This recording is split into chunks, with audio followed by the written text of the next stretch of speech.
रोहित अग्रवाल जी, आपकी विरासत को बीजेपी बखूबी संभाल रही है, साथ तो नहीं दीजिएगा, धन्यवाद तो करिएगा ना राकेश त्रिपाठी जी का।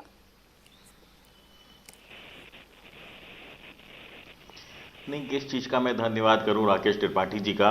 आज किसान दिवस है, चौधरी चरण सिंह जी की जयंती है 121वीं, और आज किसान, गांव, गरीब मजदूर के लिए ये त्यौहार से कम नहीं है। अब मैं राकेश त्रिपाठी जी का किस चीज के लिए मैं धन्यवाद दे दूं। गन्ना किसानों का रेट नहीं घोषित किया इन्होंने करंट सत्र का, और स्थिति यह है कि हरियाणा के अंदर 400 रुपए का रेट है गन्ना किसानों का, सरकारी रेट है, और उत्तर प्रदेश के अंदर ये 340 रुपए का रेट दे रहे हैं पिछले सत्र वाला, और अभी तक गन्ना किसान का रेट उत्तर प्रदेश के तक घोषित नहीं किया।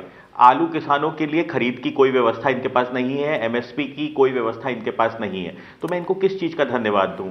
योगी जी कह रहे थे वहां पे मंच से, अभी आपने सुनाया कि हम फ्री बिजली देने का काम कर रहे हैं ट्यूबवेल पे किसानों को, जो कि पूर्णतः झूठ है, क्योंकि किसानों को जो ट्यूबवेल के ऊपर ये मीटर लगाने का काम कर रहे हैं और किसानों को डराने का काम कर रहे हैं पश्चिम उत्तर प्रदेश के अंदर, इसके अलावा कुछ नहीं कर रहे हैं। आप स्थिति देखिए, राजस्थान के अंदर चुनाव होगा तो 450 का सिलेंडर देंगे, उत्तर प्रदेश की जनता ने सारे बंधन तोड़ के इनको पुनः चुन लिया, तो यहाँ पे 1100 रुपए का सिलेंडर बताइए, मूर्ति लगा रहे हैं वो सही है या गलत है? बेरोजगारी का धन्यवाद दूं, किसानों को चौधरी चरण सिंह साहब की मूर्ति लगा रही है भारतीय जनता पार्टी, वो सही है गलत?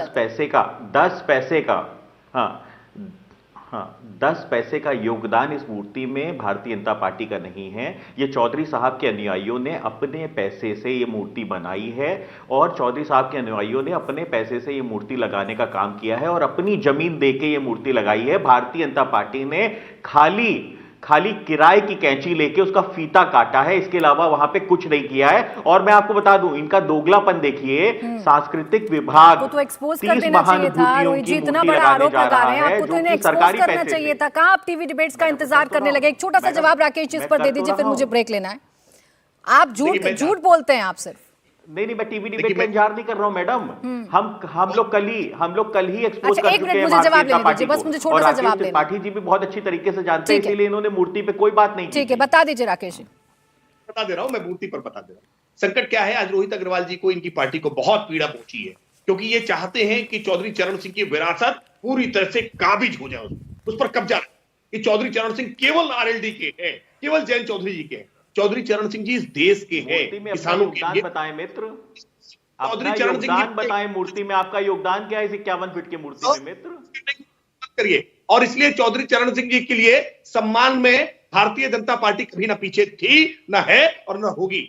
चौधरी चरण सिंह जी को सम्मान देने का काम हमने किया। अब पीड़ा आपको है कि आपसे क्यों नहीं कैंची कटवाया। अरे भाई, चौधरी चरण सिंह जी के अनुयायी थे, आप एकाधिकार का दावा कर रहे हैं, तो आप गए होते जाकर के, आप उद्घाटन करते आए होते, आप लोकार्पण कराए होते। आपको मिला नहीं, अंगूर मिले नहीं, इसलिए खट्टे हैं आज, इसलिए आप भारतीय जनता पार्टी को बताएंगे। किसानों को लेकर के बहुत सारी बातें कही। अच्छा, जिन 14 सीटों पर आपको जीत हासिल करनी है, पश्चिमी उत्तर प्रदेश की सीटें, आपको भी जरूरत पड़ रही है ना चौधरी चरण सिंह जी की? पड़ रही है ना राकेश जी?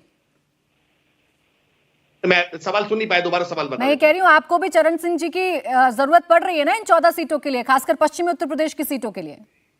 देखिए प्राची जी, हम पूरे विश्वास के साथ कह रहे हैं, सीट एक भी मिले और एक भी ना मिले, ठीक, भारतीय जनता देश के महापुरुषों के लिए किसी प्रकार का कोई जातिगत भेदभाव, कोई दलगत भेदभाव नहीं करती है।